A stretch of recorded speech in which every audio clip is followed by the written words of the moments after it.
Welcome back to my channel. কেমন আছো তোমরা? আশা করি খুব ভালো আছো, আর আমিও খুব ভালো আছি। আর এখন ঘড়িতে বাজে সকাল 9টা, আর আমি চলে এসেছি টিফিন রান্না করতে, কারণ এগুলো করতে করতেই মোটামুটি 10টা সাড়ে 10টা বেজে যাবে। আর তখন ঋষভকে খাওয়াতে বসতে হবে, কারণ ওর যেহেতু 12টা থেকে স্কুল, ওকে খাওয়াতে হয়, স্নান করাতে হয়, তারপর রেডি করাতে হয়। তো সেই জন্য আর কি এরকম সময় আমাকে টিফিনটা করতে হয়। এরপরে আমি যদি করতে চাই না, তাহলে একটু লেট হয়ে যায়, মানে একটু তাড়াতাড়ি করে করতে হয়। তো যাই হোক, আমার সকালে উঠে বাসি কাজ সারা হয়ে গেছে। তো এখন আমার স্নানও হয়ে গেছে, কিন্তু চুল টুল কিছু এখনও আঁচড়ানো হয়নি, কারণ সেগুলো করতে গেলে তো একটু টাইম লাগবেই, আর সেই জন্য আরও দেরি হয়ে যাবে। সেই জন্য আমি একেবারে ঋষভকে স্কুলে পাঠিয়ে তারপরে আমি মানে চুল টুল আঁচড়ে সব কিছু করি। তো যাই হোক, কোনো দিন যেদিন টাইম থাকে সেদিন আবার করে নিই, কিন্তু আজকে হয়নি। তো যাই হোক, আমি ওদিকে চাটু বসিয়ে দিয়েছিলাম, আর প্রেশার কুকারে মনে হয় ডাল করেছিলাম, মটর ডাল মনে হয় সিদ্ধ করে নিয়েছিলাম। তো সেটা সাঁতলে নেব একটু পরে, সিদ্ধ করে জাস্ট রেখে দিয়েছি। আর আমি ওদিকে চাটু বসিয়ে দিয়েছি, দেখতে পাচ্ছ। আর এদিকে আমি রুটি বেলছিলাম। রুটিগুলো এক হাতে মানে অনেকগুলো হয়ে গেলে দেখবে রুটি জড়িয়ে যায়, সেই জন্য আমি একটু একটু করে করে গ্যাস জেলে করে আবার আমি কমিয়ে দিয়ে করি, বা কোনো সময় বন্ধ করে দিই। তো যাই হোক, আজকে আমি যেহেতু একটু দেরি হয়ে যাবে বলে মনে হয়, দেরি হয়ে গিয়েছিল, একটু তাড়াতাড়ি বেরোবে, তার জন্য আমি ঋষভের মতন আর ওর বাবার মতন করে দিয়েছিলাম।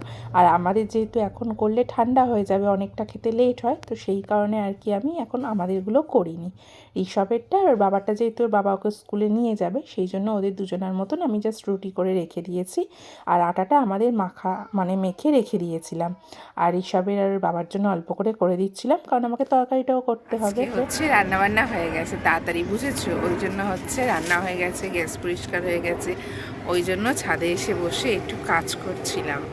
আর কি কাজ করছিলাম বলো তো? আমি আজকে একা করিনি, ওর বাবাকেও দিয়ে কাজ করছিলাম। আর ওই দেখো সব ওখানে খেলা করছে, দেখেছো? ওই দেখো ঘুরি নিয়ে খেলা করছে। আর আমি কি কাজ করছিলাম বলো তো?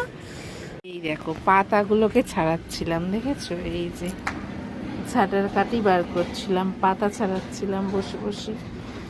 এই নারকোল পাতা ছাড়ানো হয়েছে, এইগুলো বসে বসে কাটি বার করছিলাম। কেন কি, এগুলো তো অন্যদিন হচ্ছে গিয়ে টাইম পাই না। ওই দেখো ঋষভবাবু চলে এসেছে। অন্যদিন টাইম পাই না, রান্না বান্নার কাজের চাপ থাকে। তো আজকে যেহেতু তাড়াতাড়ি হয়ে গেছে, সেহেতু হচ্ছে বললাম যে যাই, একটু একটু হালকা হালকা রোদ্দুর আছে, আর এই শীতের সময় হালকা হালকা রোদ্দুরে বসতে ভালোই লাগে। আর পাতা ছাড়ানো হয়ে গেছে, এবারে হচ্ছে গিয়ে খাবো লাড্ডু। এই যে লাড্ডু আছে, এবারে লাড্ডু খাবো বসে বসে, তারপরে নিচে যাব, নিচে গিয়ে তারপরে ভাত খাবো। তো চলো একটু বসে রেস্ট নিই, তাই ভাবলাম তোমাদের সাথে একটু কথা বলি। একটু খুলে দাও।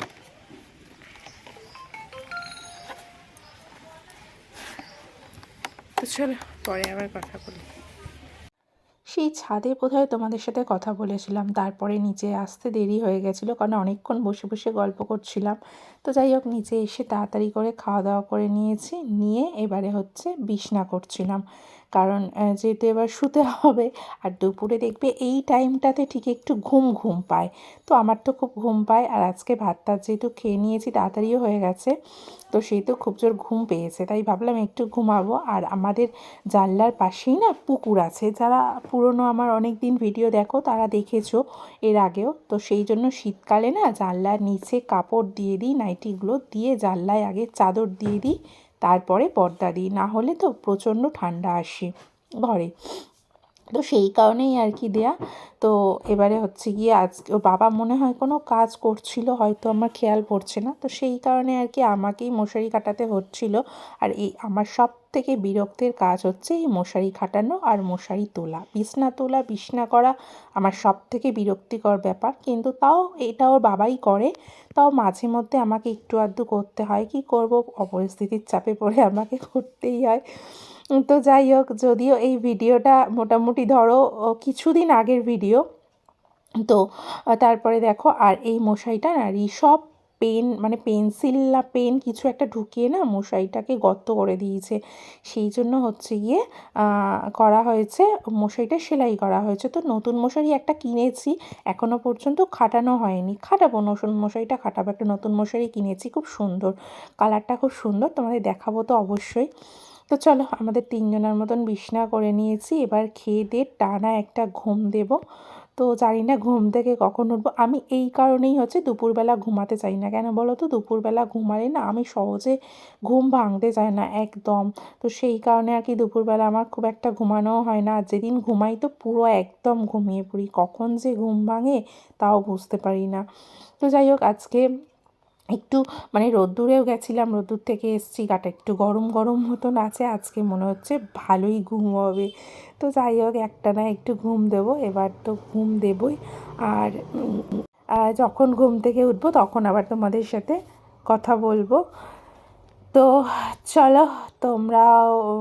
আর আজকে কি রান্না করেছিলাম সেটা তোমাদের সাথে শেয়ার করা হয়নি, ভুলে গেছিলাম। তো যাই হোক, আমি তোমাদেরকে বলি, আজকে হচ্ছে উচ্ছে আলু ডিম দিয়ে একটু ভাজা করেছিলাম, আর হচ্ছে কি যে ফুলকপি দিয়ে আলু দিয়ে মাছের ঝোল করেছিলাম। তো চলো এবার ঘুমাই। সন্ধেবেলা ঘুম থেকে ওঠার পর ঋষভ প্রচণ্ড বায়না করছিল পিৎজা খাবো, আর ঋষভ প্রচণ্ড পরিমাণে পিৎজা খেতে ভালোবাসে। তাই দুটো পিৎজা আনা হয়েছে, একটা চিকেন আমার আর ওর বাবার হয়ে যাবে, আর একটা পনির পিৎজা আনা হয়েছে, যদিও ঋষভ এতটা খেতে পারবে না। তো চলো, এগুলো গরম গরম আছে, কারণ ঠান্ডা হয়ে গেলে আর খেতে ভালো লাগবে।